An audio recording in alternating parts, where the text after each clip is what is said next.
Capítulo 5. Agora é melhor irmos para casa também, disse Mary. Essa história está meio esquisita, mas vai ter de esperar até chegarmos lá. Desceram a alameda da balsa, que era reta e bem cuidada, ladeada por grandes pedras caiadas. Cerca de 100 metros dali ficava a margem do rio, onde havia um lago ancorado de madeira. Uma balsa grande e rasa estava atracada. Os tocos em que eram amarradas as embarcações, próximas à beira da água, brilhavam na luz de duas lamparinas suspensas em postes altos. Atrás deles, a neblina, subindo do solo plano, já cobria as cercas vivas. Mas a água à frente era escura, com apenas alguns chumaços de névoa que se enrolavam com vapor por entre os juncos na margem. Parecia haver menos neblina no outro lado. Mary conduziu o pônei até a balsa por um passadiço e os outros o seguiram. Então Mary empurrou a balsa com uma vara comprida, afastando-a vagarosamente do ancoradouro. O Brandevin fluía lento e largo diante deles. A margem oposta era íngreme, e por ela subia uma trilha sinuosa que começava no outro ancoradouro. Ali havia luzes piscando, atrás se erguia a colina Buck, onde brilhavam muitas janelas redondas, verdes e amarelas. Por entre tufos perdidos de neblina eram as janelas da sede do Brandevin, antiga residência dos Brandebuques. Muito tempo atrás, Gorhendar Velho Buck, chefe da família Velho Buck, uma das pessoas mais velhas do pântano e mesmo do condado, tinha atravessado o rio que era a fronteira original do lado leste. Ele construiu e escavou a sede do Brandevin, mudando seu nome para Brandebuck, e por ali ficou vindo a se tornar senhor do que era virtualmente um país independente. A família cresceu mais e mais, e depois de sua época continuou crescendo, e a sede do Brandevin passou a ocupar toda a parte da colina com 3 grandes portas de entrada, muitas portas laterais e cerca de 100 janelas. Os Brandebuques e sua numerosa prole começaram a fazer tocas e mais tarde casas por todo o lugar. Esta foi a origem da Terra dos Buques, uma faixa densamente habitada entre o rio e a Floresta Velha, um tipo de colônia do condado. Sua aldeia principal era Buqueburgo, que se amontoava nas encostas e ladeiras através da sede do Brandevin. O povo do pântano tinha boas relações com os moradores da Terra dos Buques, e a autoridade do senhor da sede, como era chamado o chefe da família Brandebuck, ainda era reconhecida pelos fazendeiros da região, entre Tronco e Juncal. Mas a maioria das pessoas do velho condado achava os moradores da Terra dos Buques peculiares, meio estrangeiros, por assim dizer, embora na realidade eles não fossem muito diferentes dos outros hobbits das 4 quartas, a não ser por uma coisa: gostavam de barcos e alguns sabiam nadar. Originalmente essa terra não era protegida do lado leste, mas ali providenciaram uma cerca viva, a Sebe Alta. Plantada há muitas gerações, estava agora alta e espessa, pois era constantemente cuidada. Estendia-se desde a ponte do Brandevin, descrevendo um arco grande que se afastava do rio até o fim da Sebe, onde corria o Voltavime, vindo da floresta para desaguar no Brandevin. Era cerca de 20 milhas de ponta a ponta. Mas é claro que a proteção não era completa. A floresta se aproximava da cerca em muitos pontos. Os moradores da Terra dos Buques mantinham as portas trancadas depois de escurecer, e isso também não era comum no condado. A balsa ia lentamente através da água. O porto da Terra dos Buques se aproximou. Sam era o único do grupo que nunca tinha estado do outro lado do rio. Foi tomado por um sentimento estranho ao observar a corrente que borbulhava ao passar. Sua vida antiga lá atrás, envolta pela neblina, à sua frente sombrias aventuras. Coçou a cabeça e por um momento desejou que o Sr. Frodo pudesse ter continuado a viver tranquilamente em Bolsão. Os 4 hobbits desceram da balsa. Merry estava amarrando a balsa e Pippin já ia conduzindo o pônei pela trilha. Quando Sam, que tinha ficado olhando para trás, como a dizer adeus ao condado, disse num suspiro rouco: "Olhe para trás, Sr. Frodo, vê alguma coisa?" No ancoradouro distante, sob as luzes longínquas, conseguiam apenas adivinhar uma figura. Parecia um escuro fardo preto que tinha ficado para trás. Mas quando olharam melhor, parecia que a figura se movia de um lado para o outro, como se examinasse no chão. Depois foi se arrastando, se agachando de volta para a escuridão além das lamparinas. Que raios pode ser aquilo? Exclamou Merry. Alguma coisa que está nos seguindo, disse Frodo. Mas não pergunte mais nada agora. Vamos sair daqui imediatamente. Apressaram-se pela trilha até o topo da montanha, da margem, mas quando olharam para trás novamente, o ancoradouro estava coberto pela neblina e não se podia ver nada. Ainda bem que vocês não mantêm barcos na margem oeste, disse Frodo. Cavalos conseguem atravessar esse rio? Poderiam avançar 20 milhas ao norte até a ponte do Brandevin, ou poderiam nadar, respondeu Merry. Embora eu nunca tenha ouvido falar de cavalos cruzando este rio a nado. Mas o que os cavalos têm a ver com isso? Depois eu lhe conto. Vamos entrar em casa e assim poderemos conversar. Tudo bem. Você e Pippin sabem o caminho. Então vou com o pônei na frente. Dizer a Fete Bolger que vocês estão chegando. Vamos preparar a ceia e as outras coisas. Já ceamos mais cedo com o Sr. Magote, disse Frodo. Mas podemos cear de novo. Então vamos lá. Me dê essa cesta, disse Merry, cavalgando para dentro da escuridão. O Brandevin ficava a uma certa distância da nova casa de Frodo em Cricôncavo. Passaram pela colina Buque e pela sede do Brandevin à sua esquerda, e nos arrabaldes de Buqueburgo pegaram a estrada principal da Terra dos Buques, que ia da ponte em direção ao sul. Depois de caminharem meia milha nessa estranha estrada rumo ao norte, encontraram uma alameda que se abria à direita. Seguiram por ela algumas milhas, subindo e descendo em direção ao campo. Finalmente depararam com uma cerca viva e um portão estreito. Na escuridão não se via nada da casa, que ficava afastada da alameda no meio de um amplo círculo coberto de grama e circundado por uma faixa de árvores baixas no interior da cerca externa. Frodo tinha escolhido esse lugar porque tinha um ponto do campo onde não passava muita gente e não havia outras habitações por perto. Podia-se entrar e sair sem ser notado. A casa tinha sido construída muito tempo atrás pelos Brandebuques para o uso de convidados ou de membros da família que desejassem escapar da vida agitada da sede do Brandevin por uns tempos. Era antiga e com jeito de casa de campo, o mais parecida possível com uma toca hobbit. Comprida e baixa, sem pavimentos superiores, e tinha um telhado de turfa, janelas redondas e uma grande porta, também redonda. Andando pelo caminho verde que conduzia do portão até a casa, não se podia ver nenhuma luz. As janelas estavam escuras e fechadas. Frodo bateu na porta e Fat Bolger abriu. Uma luz amistosa projetou-se para fora. Entraram e se trancaram por dentro junto com a luz. Estavam agora numa sala ampla, com portas dos dois lados. À frente, um corredor conduzia ao centro da casa. O que acha? Perguntou Merry, vindo pelo corredor. Nesse curto espaço de tempo, fizemos o possível para que a casa parecesse um lar. Afinal de contas, Fat e eu só chegamos aqui com a última carroça de bagagem ontem. Frodo olhou em volta. A aparência era de um lar. Muitas de suas coisas favoritas, ou das coisas favoritas de Bilbo, que nesse novo ambiente faziam lembrar muito dele, estavam arrumadas de modo mais semelhante possível à sua antiga disposição em Bolsão. Era um lugar agradável, confortável, acolhedor, e Frodo se viu desejando que realmente estivesse chegando para se acomodar num reino tranquilo. Parecia-lhe injusto fazer com que os amigos tivessem todo esse trabalho. E ele começou de novo a imaginar como poderia dizer que devia partir tão breve, na verdade imediatamente. Mas isso teria de ser feito naquela mesma noite, antes de irem dormir. Está encantador, disse ele com esforço. Mal percebo que me mudei. Os viajantes penduraram suas capas e empilharam as mochilas no chão.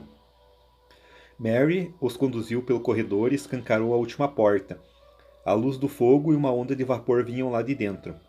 Um banho, gritou Pippin. Ó magnífico Meriadoc! Em que ordem vamos tomar banho? Perguntou Frodo. Mais velhos primeiro, ou mais rápidos primeiro.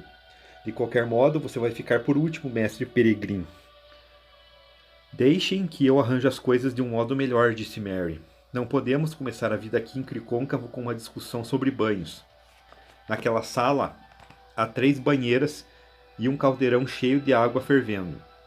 Também há toalhas, tapetes e sabão. Entrem e sejam rápidos. Mary e Fatty entraram na cozinha do outro lado do corredor e se ocuparam com os preparativos finais para a ceia. Pedaços de canções concorrentes vinham do banheiro misturando com o ruído dos hobbits espirrando água para todo lado. De repente a voz de Pippin ficou mais alta que as outras, cantando uma das canções de banho favoritas de Bilbo. Cantemos ao banho do fim do dia, que da sujeira nos alivia. Tonto é quem cantar não tente, ah, coisa nobre é água quente. Doce é o som da chuva que cai e do riacho que saltando vai. Melhor que chuva ou riacho ondulante é água quente e vaporizante. Água fria podemos mandar, goela abaixo e nos alegrar. Melhor é a cerveja, no copo da gente e lombo abaixo, água bem quente. Bela é a água do alto ao saltar em fonte limpa suspensa no ar. Mas nunca fonte, tão doce és como água quente debaixo dos pés.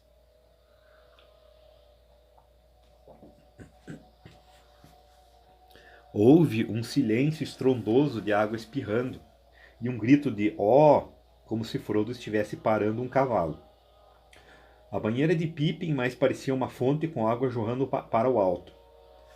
Merry apareceu na porta. "Que tal uma ceia e cerveja no gogó?" chamou ele. Frodo saiu secando o cabelo. "Tem tanta água no chão que vou terminar isso na cozinha", disse ele. "Caramba", disse Merry. "O chão de pedra estava uma poça. Vai ter de passar um esfregão em tudo antes de tocar na comida." "Peregrino", disse ele, "rápido, ou não esperaremos você." Cearam na cozinha, numa mesa perto do fogo. "Suponho que não vão querer repetir de novo", disse Fredegar sem muitas esperanças. "Claro que vamos", gritou Pippin. "Os cogumelos são meus", disse Frodo, "dados a mim pela senhora Magote, a rainha das mulheres de fazendeiros. Tire as mãos gulosas daí, que eu sirvo." Os hobbits têm uma paixão por cogumelos que ultrapassa mesmo o desejo mais voraz de uma pessoa grande. Um fato que explica em parte as longas expedições do jovem Frodo, as renomadas plantações do pântano e a ira do injuriado Magote. Nessa ocasião, havia o suficiente para todos, mesmo dentro dos padrões dos hobbits. Havia também muitas outras coisas, e quando terminaram, até mesmo Fat Bolger soltou um suspiro de satisfação. Empurraram a mesa e aproximaram as cadeiras do fogo. "Arrumamos tudo depois", disse Merry. "Agora contem-me tudo. Suponho que estiveram metidos em aventuras, o que não foi justo sem minha presença. Quero um relatório completo e, acima de tudo, quero saber qual foi o problema com o velho Magote e por que ele falou comigo daquele jeito. Até parecia que estava com medo, se é que isso é possível." "Todos nós tivemos medo", disse Pippin, depois de uma pausa durante a qual Frodo ficou olhando para o fogo sem dizer nada. "Você também teria se tivesse cavaleiros negros no seu encalço por 2 dias." "E que são eles?" "Figuras negras montando cavalos negros", respondeu Pippin. "Se Frodo não quiser falar, eu lhe contarei a história toda desde o começo." Fez então um relatório completo da viagem desde que deixaram Vila dos Hobbits. Sam fez vários sinais afirmativos com a cabeça e soltou exclamações, apoiando Pippin. Frodo permanecia em silêncio.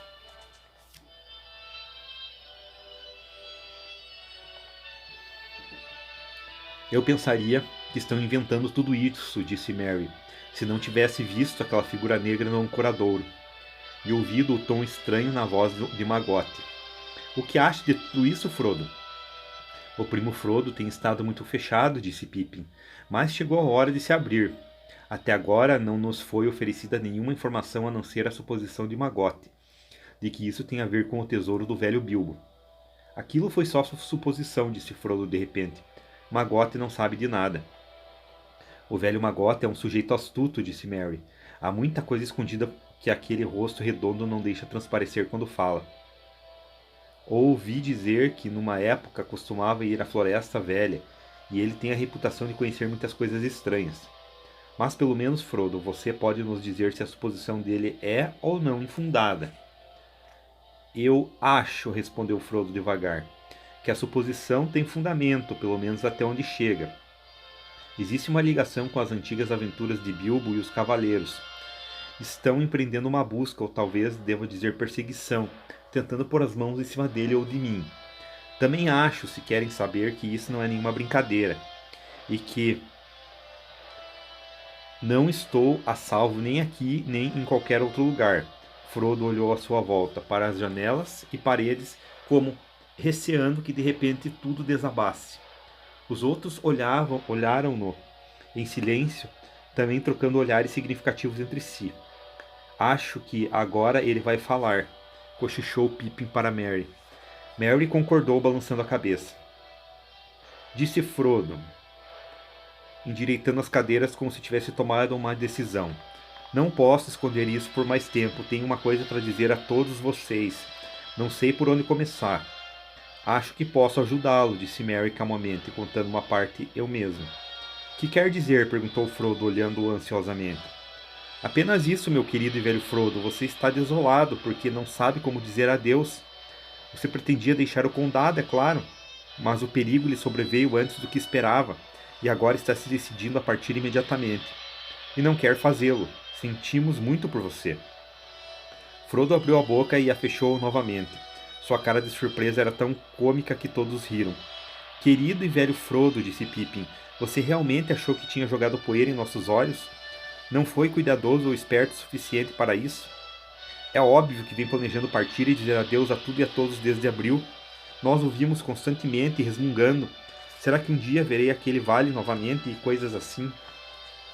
E fingindo que começava a ficar sem dinheiro e realmente vendendo seu adorado lar bolsão para aqueles sacola bolseiros e todas aquelas conversas secretas com Gandalf. Céus, disse Frodo, pensei que tinha sido cuidadoso e esperto. Não sei o que Gandalf diria, então todo o condado está comentando a minha partida. Ah, não, disse Merry, não se preocupe com isso. É claro que o segredo não vai durar muito, mas no momento só é conhecido por nós, conspiradores, eu acho. Afinal de contas, deve se lembrar de que o conhecemos bem e sempre estamos com você. Geralmente conseguimos adivinhar o que está pensando. Eu também conhecia Bilbo, para falar a verdade, tenho ficado de olho em você desde que ele partiu. Achei que iria atrás dele, mas cedo ou tarde, ultimamente temos estado muito ansiosos. Tínhamos pavor que nos pudesse passar a perna e ir embora de repente sozinho como ele fez. Desde a primavera estamos de olhos abertos e fazemos muitos planos por nossa própria conta. Você não vai escapar tão facilmente. Mas preciso ir, disse Frodo. Isso não pode ser evitado, queridos amigos. É terrível que para todos nós, mas não adianta ficarem tentando me impedir. Já que adivinharam tanta coisa, por favor, me ajudem e não me atrasem. Você não está entendendo, disse Pippin. Você precisa ir, portanto nós precisamos ir também. Merry e eu vamos com você. Sam é um sujeito excelente. Eu pularia dentro da garganta de um dragão para salvá-lo, se não tropeçasse nos próprios pés. Mas você precisará de mais de um companheiro nessa aventura perigosa. Meus queridos e idolatrados hobbits, disse Frodo, profundamente emocionado. Não posso permitir que façam isso. Tomei a decisão há muito tempo também. Vocês falam de perigos, mas não entendem. Isso não é nenhuma caça ao tesouro, nenhuma viagem de lá e de volta. Estou fugindo de um perigo mortal, em direção a outro perigo mortal. Claro que entendemos, disse Merry firmemente.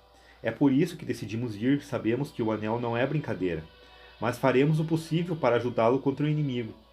O anel, disse Frodo, agora completamente aturdido. Sim, o anel, disse Merry. Meu querido e velho hobbit, você não leva em consideração a curiosidade dos amigos. Sei da existência do anel há muitos anos, desde antes de Bilbo partir, na verdade. Mas já que ele obviamente considerava isso um segredo, guardei para mim o que sabia, até que formamos essa nossa conspiração. É claro que não conhecia Bilbo como conheço você. Eu era muito jovem, e também ele era mais cauteloso, mas não o suficiente. Se quiser saber como descobri, eu lhe conto.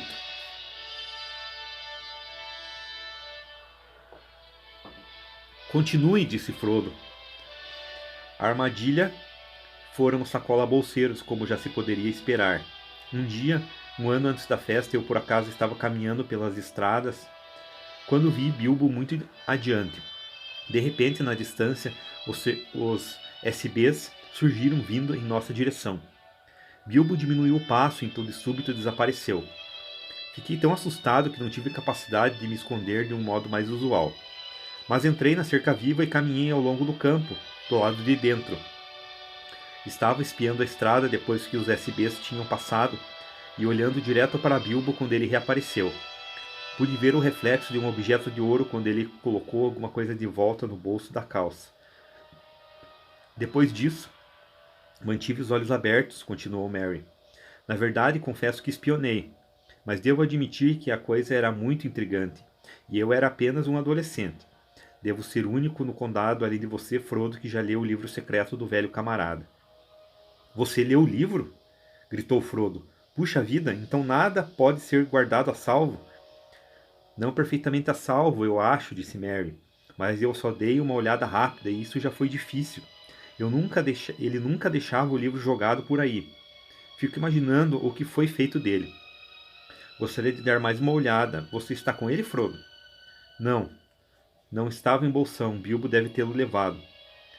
Como eu ia dizendo, continuou Merry, guardei para mim o que sabia. Até essa primavera, quando as coisas ficaram sérias. Então formamos nossa conspiração. E como também estava levando isso a sério, e falávamos a sério, não fomos escrupulosos demais.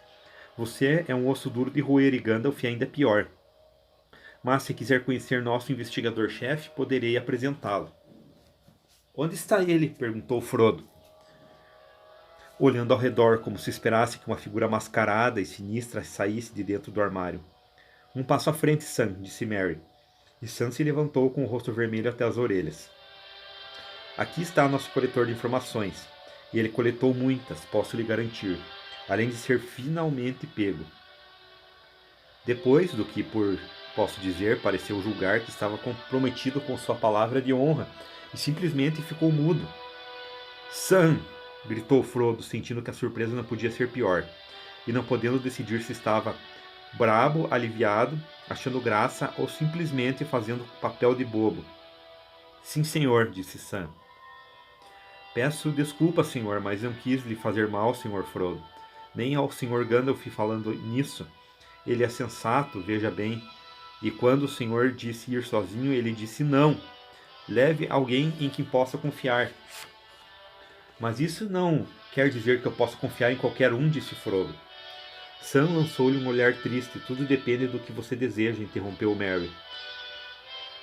Pode confiar em nós para ficarmos juntos com você nos bons e maus momentos, até o seu mais amargo fim.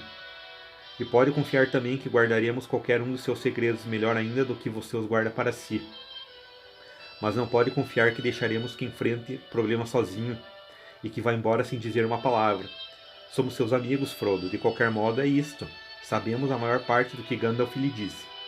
Sabemos muito sobre o Anel. Estamos com um medo terrível, mas iremos ao seu lado. Seguiremos você como cães. E afinal de contas, senhor, acrescentou Sam, o senhor deveria seguir os conselhos dos elfos. Gildor lhe disse que deveria levar pessoas que estivessem dispostas, e nós estamos, isso não se pode negar. Eu não nego, disse Frodo, olhando para Sam, que agora sorria. Não nego, mas nunca mais vou acreditar que está dormindo. Quer você ronque ou não, vou dar-lhe um chute para ter certeza. Bando de patifes enganadores, disse ele, virando-se para os outros. Mas ainda bem que tenho vocês, disse rindo, levantando-se e acenando os braços. Desisto. Vou seguir o conselho de Gildor. Se o perigo não fosse tão grande, dançaria de alegria. Mas mesmo assim não consigo evitar a felicidade que sinto. Felicidade que há muito não sentia.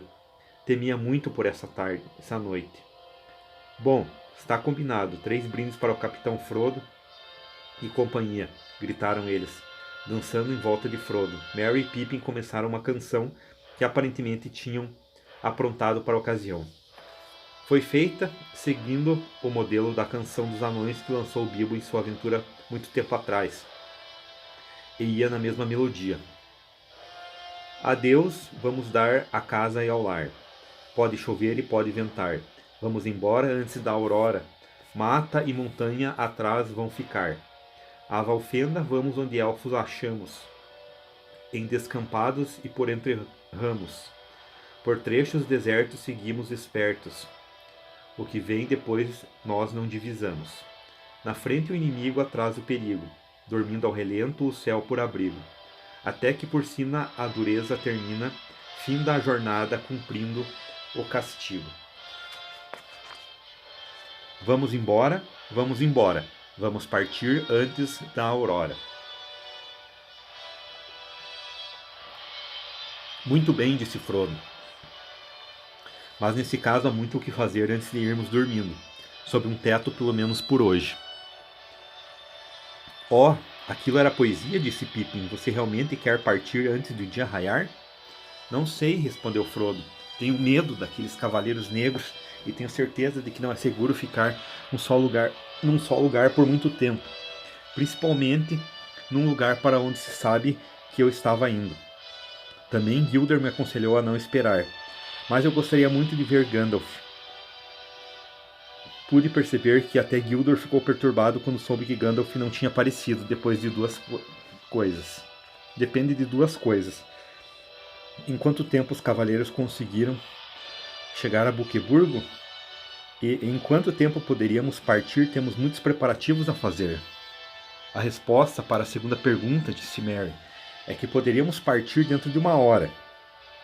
Já preparei praticamente tudo. Há 6 pôneis num estábulo do outro lado do campo. Os mantimentos e equipamentos estão todos embalados, com exceção de roupas extras e da comida perecível. Parece que a conspiração foi muito eficiente, disse Frodo. Mas e os Cavaleiros Negros? Seria seguro esperar Gandalf mais um dia?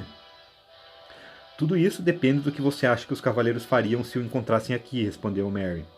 Eles poderiam já ter chegado até aqui, é claro, se não tivesse parado no portão norte onde a cerca desce até a margem do rio, exatamente deste lado da ponte. Os guardas do portão não o deixariam entrar à noite, embora eles pudessem forçar a entrada. Mesmo durante o dia, tentariam mantê-los fora daqui, eu acho, pelo menos até conseguir enviar uma mensagem para o senhor da sede, pois não iriam gostar da aparência dos cavaleiros e certamente teriam medo deles. Mas é claro, a terra dos Books não pode resistir a um ataque determinado por um longo tempo. E é possível que de manhã, até mesmo, a um cavaleiro negro que subisse e perguntasse pelo senhor bolseiro, fosse permitido entrar. Muita gente sabe que você está vindo morar em Cricôncavo.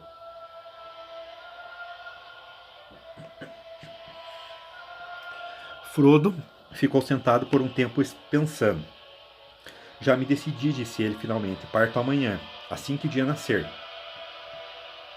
Mas não vou pela estrada. Seria ainda menos segura do que esperar aqui. Se for através do portão norte, minha partida da terra dos Books seria imediatamente do conhecimento de todos, em vez de ser um segredo por vários dias no mínimo, como deve acontecer. Além do mais, a ponte e a estrada leste, perto da fronteira, certamente serão vigiadas. Quer algum cavaleiro entre na terra dos Books, quer não. Não sabemos quantos são, mas há pelo menos 2 e possivelmente mais. A única coisa a fazer é partir numa direção totalmente inesperada. Mas isso só pode significar que o caminho é o da Floresta Velha, disse Fredegar horrorizado. Não pode estar pensando em fazer isso, a floresta é quase tão perigosa quanto os Cavaleiros Negros. Nem tanto, disse Merry, parece uma atitude desesperada, mas acho que Frodo tem razão. É o único jeito de partirmos sem sermos seguidos imediatamente. Com sorte, poderemos conseguir uma boa vantagem. Mas vocês não vão ter sorte na Floresta Velha, objetou Fredegar. Ninguém tem sorte ali, vão se perder, as pessoas não entram lá. Entram sim, disse Merry, os Brandybucks entram ocasionalmente quando eles dão na telha. Temos uma entrada particular. Frodo entrou uma vez, há muito tempo. Já esteve lá várias vezes, geralmente de dia, é claro, quando as árvores estão com sono e bastante tranquilas. Faça como achar melhor, disse Fredegar. Tenho mais medo da Floresta Velha do que qualquer outra coisa que conheço. As histórias que contam são um pesadelo, mas meu voto conta pouco, pois não vou nessa viagem. Mesmo assim, fico feliz em pensar que alguém vai ficar para trás. Alguém que possa contar a Gandalf o que fizeram, quando ele aparecer. Como tenho certeza de que fará logo. Apesar de gostar muito do Frodo, Fat Bolger não tinha vontade de deixar o condado nem de ver o que havia fora de lá. Sua família era da Quarta Leste, do Val Bud, nos campos da Ponte, na verdade. mas nunca atravessara a ponte do Brandevin. A tarefa que lhe cabia, segundo o plano original dos conspiradores, era ficar e dar conta dos curiosos, mantendo a farsa de que o Sr. Bolseiro morava em Cricôncavo o máximo possível. Tinha até trazido algumas roupas velhas de Frodo para tornar mais real a encenação. Eles nem imaginaram o perigo que essa encenação acabaria representando. Excelente, disse Frodo, quando entendeu o plano. De outro modo, não poderíamos deixar qualquer mensagem para Gandalf. É claro que não sei se esses cavaleiros sabem ler ou não, mas não ousaria deixar uma mensagem escrita, pois poderiam entrar e revistar a casa. Mas se Fatbolger está disposto a ficar de retaguarda, posso ter certeza de que Gandalf saberá por onde fomos, e isso decide o assunto. A primeira coisa a fazer amanhã é entrar na Floresta Velha. Então é isso, disse Pippin. Somando tudo, prefiro nossa tarefa à de Fat. Espero aqui até que os Cavaleiros Negros cheguem. Espere até ter avançado bastante na floresta, disse Fredegar. Vão desejar estar de volta aqui comigo antes de 24 horas. Não adianta ficar discutindo isso, disse Merry. Ainda temos de arrumar umas coisas e terminar de empacotar tudo antes de dormir. Chamo vocês antes de o dia nascer. Quando finalmente se deitou, Frodo não conseguiu dormir por um tempo. As pernas lhe doíam. Sentia-se feliz em pensar que iriam cavalgando no dia seguinte. Finalmente caiu um sonho vago, no qual parecia estar olhando por uma janela aberta, sobre um mar escuro de árvores emaranhadas. Lá embaixo, entre as raízes, ouvia-se o som de criaturas se afastando e farejando. Sabia que mais cedo ou mais tarde sentiriam seu cheiro. Depois, escutou um ruído distante. A princípio pensou ser um vento forte vindo sobre as folhas da floresta. Então percebeu que não era o vento, mas o som do mar ao longe. Um som que nunca ouvira quando estava acordado, embora com frequência lhe perturbasse os sonhos. De repente, descobriu que estava fora de casa ao relento. Não havia árvore alguma no fim das contas. Estava numa charneca escura, sentindo no ar um estranho cheiro salgado. Olhando para cima, viu uma torre branca e alta que se erguia solitária sobre um penhasco. Sentiu um enorme desejo de subir na torre e ver o mar. Começou a subir com dificuldade, mas de repente um raio cruzou o céu e houve um barulho de trovão.